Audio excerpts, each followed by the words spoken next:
Do you ever wish that you could just figure out how to solve one of these things? Well, after watching this video, consider your problem solved.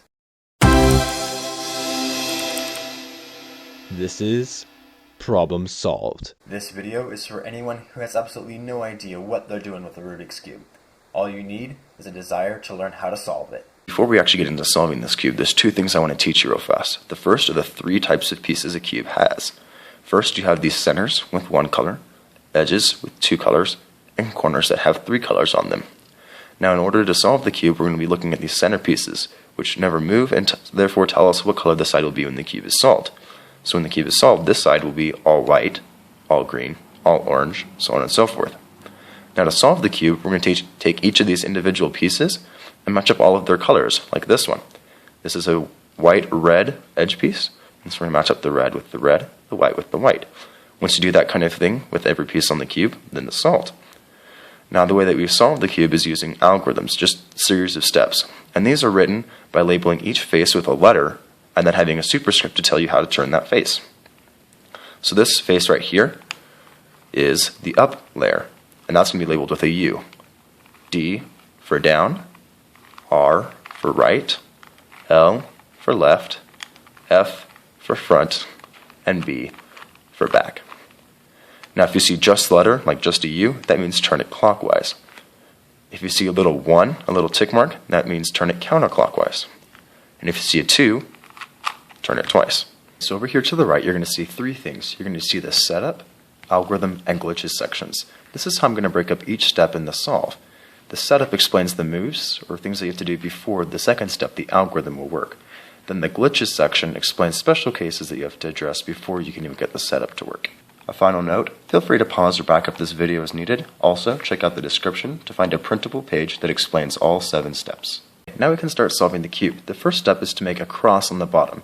Now you can do this with any color, but we're going to go ahead and start with white just for simplicity's sake. So start by taking this white centerpiece and put it down on the bottom. Now our goal with making this white cross is to make it look kind of like this, where we have literally a cross with all these edges matched up. Now, in order to do that, we're going to start looking in the top layer for any edge that has white. We have 2 here. We're going to use this one for now. Now, we're going to look at the other color on this white edge piece. In this case, it's orange. And we're going to put it right above that center. So in this case, right here, orange is above orange. Now, we're going to do a front 2 in order to put it down. Ta-da! And that one worked. Sometimes, like with this piece, you have green as the other color. So we're going to put it above the green centerpiece. So sometimes when we do this front 2, we notice this piece is backwards, and so that's where we have to use the special algorithm that you see on the right. Now, the way that this algorithm works is you take this piece and move it right over to this position right here using the front layer, like that. Now, this down layer, where this piece was, is going to slide over. Now, this is going to drop down, and you're going to put the piece back, and that solves this piece without messing up the rest of your cross. Sometimes when you're working on your cross, you'll notice it's not done, but when I look in the top layer, I can't find any of these edges. Now that means one of 2 things. Either you have an edge stuck in the bottom layer in the wrong spot, or you have an edge stuck in the second layer. Now this one's the easiest one to fix. You just do a front 2 to pull it out, the same way that you would normally put a piece in. Now you can then go ahead and solve it, put it above its centerpiece, and do a front 2 to bring it down. Now this one that's in the second layer, you have to use what's called the trigger move. And a trigger works by doing up, over, down, and back. And that will pull that out of the second layer into the top layer. You can then go ahead and solve it as normal. Our next step into solving the cube is to solve our first layer, which will end up looking like this. Now, in order to do that, we solve each of these corners. This one is solved, and this one is solved. Now, in order to solve these, what we have to do is you have to find one in the top layer, like this one that has white on it, look at the 3 colors on it, white, orange, and blue, and first figure out where this piece goes. Now, in order to do that, we put a finger on each of these centerpieces, white, orange, and blue. White, orange, and blue. Now, when we pull our fingers together, we notice that our fingers are resting on a spot. That spot that our fingers are resting on is where this corner goes, and we have to put the corner above that spot. White, orange, blue, white, orange, blue. Okay? Now we can use the algorithm, which is just the trigger move that you just learned. Up, over, down, back. Now, you may have to repeat that up to 5 times in order for that to happen. Now, sometimes you're going to notice your first layer isn't done, but you can't find any corners with white on them in the top layer. That means you have a corner stuck in the bottom layer. And in order to pull this out, just do the trigger move again to pull it out. Up, over, down, back. Now you can solve it as normal. You're doing a great job. You have one layer complete. Now the next step is to solve the second layer, which looks like this. Notice 2 rows all the way solved. Now in order to do that, we're going to look for a piece in the top layer that doesn't have this center color, in this case yellow. So we're going to look for a piece that looks like this one. It doesn't have yellow on it. That's good. Now if you notice, we have these little T's that have been made by our first layer and the centerpiece.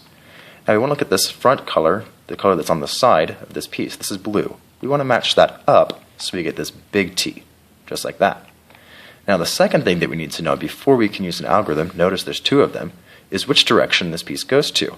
Now, the way that we find out where this piece goes is similar to the corner. We have a blue and a red, put a finger on the blue and the red, pull them together, and that's where this piece goes. Blue, red. So this piece goes to the right of where it is now. So we're going to use the right algorithm. Now both of these algorithms actually work very similarly. They will start by turning the piece away from where it needs to go. Then you do a trigger. In this case, since it's the right algorithm, we'll do the right trigger, up, over, down, back. Then we're going to bring this piece that's in the right over, turn the top layer to the right, and then back down into the right, just like that. Now we look for another piece like this one. Again, doesn't have yellow. We look at the side color, blue, and we make this big T. Now we're going to ignore these just so you can see that big T. Now we know this one, blue and orange, blue, orange, they go right here. So that goes to the left. So we're going to use the left algorithm. So again, turn it away, use a trigger, but this time it's the left trigger, up, over, down, back. Bring this piece that's in the left over to match up, turn the top layer to the left, and then front layer back down, inserting that to the left. So sometimes while you're solving your second layer, you're going to look and you're going to say, I don't have any edges that don't have this top color, yellow. And that means that you have some that are stuck. So that will either usually look like this, where the pieces are backwards, or it could end up looking like this, where a piece is just in the wrong spot. Either way, to solve either of these cases, use the same method. You just pretend that this piece would go here or here. You just use the algorithm that you did before, in this case the right algorithm, and this piece has been pushed out. You can then look at the side color, green, match it up to make your big T, and then you can solve it as normal. Now on to the third layer. We're going to start solving this similar to the first layer, where we started with a cross. We're going to start with a cross up here. So when we're done, it's going to look kind of like this. Now notice the edges aren't matched up. That's going to be solved in another step. So in order to do this, if you look across the top, you're going to see that there's 4 pictures there. You have a dot, an L, a line, and a cross. Now each of these are possible cases that you could get after you finish your second layer.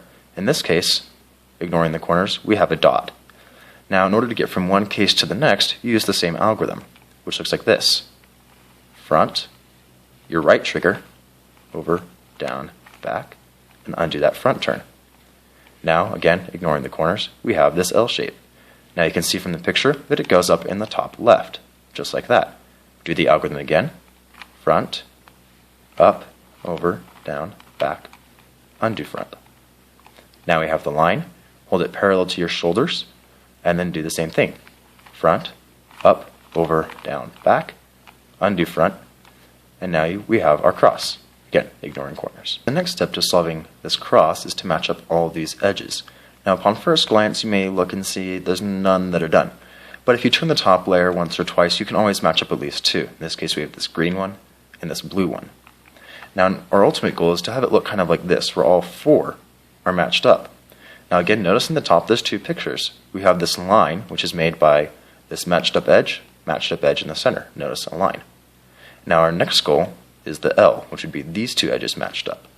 Now in order to go from step to step, we do the next algorithm. This is called assume, just a fancy name to help you remember. And this works by working with these 2 pieces right here. We're going to start almost like a trigger, up, over, and down, but instead of going back, we go over again. Now we're going to bring this back up, and then we're going to do over twice and back down.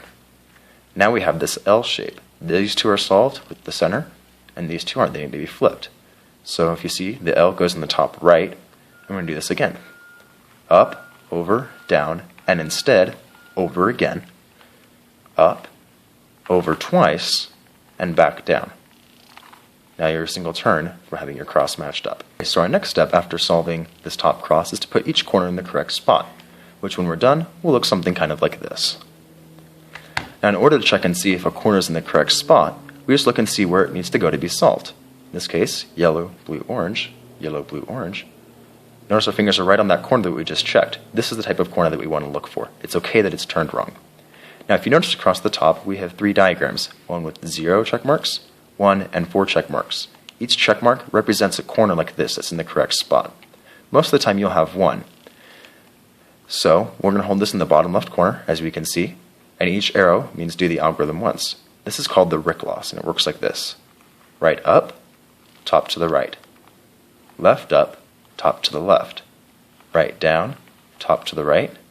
Left down, top to the left. Now you may have to do that up to 2 times in order to get every corner placed correctly. You're now super close to having the cube solved. That's our next goal. So in order to do that, we're going to take one of these corners that's not turned correctly and hold it in the bottom right. And we're going to use the trigger move, but upside down. So we're going to do it like this.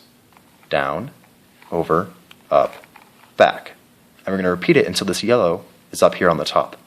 Down, over, up, back. Now hold it right there. Don't do anything else. You may look at the side and see, it looks like I just completely messed this up. Trust me, it comes together and it's kind of magical. But if you don't do it just right, you'll have to go back to the second layer, and that's no fun. So in order to keep it safe, only turn the top layer in order to get a new unsolved corner into place. Now you repeat that upside down trigger in order to finish solving it. Down, over, up, back. Down, over, up, back. Down, over, up, back, down, over, up, back, and your single turn around, and it's solved! Go ahead and party hard. You just solved the Rubik's Cube. But while you're throwing that party, make sure to like this video, share it with a friend, help them learn how to solve the Rubik's Cube too. Go ahead and comment if you have any questions. And if you want to see any more videos on getting faster or doing little patterns like that, go ahead and hit subscribe and you'll be notified once I upload those. See you later.